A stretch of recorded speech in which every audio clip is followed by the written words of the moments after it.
Hello everyone and welcome back to another video from Webtech Tutorial.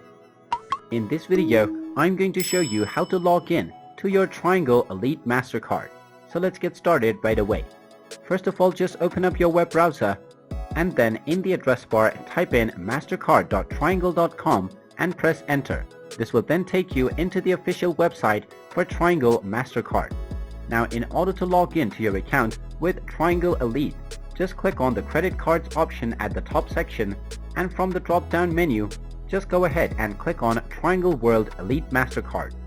Now from this page, if you don't already have a Triangle Elite Mastercard, you can click on Apply Now to proceed with applying for the card, or in order to sign in to your existing Triangle Elite Mastercard, simply click on the Sign In button at the top right corner. Then you will be asked to enter your credentials. Just go ahead and type in your username followed by your password and click on the Sign In button.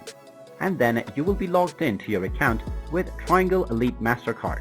In case you forgot your username or your password, you can click on Forgot Username or the Forgot Password button underneath the username and password box, and you will be allowed to reset your credentials.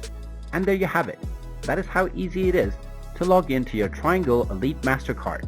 If you find this video helpful, make sure you hit that like button and subscribe to our channel if you haven't done so already. Also ring that notification bell to never miss another update from us. Thank you for watching and I will see you again in the next video.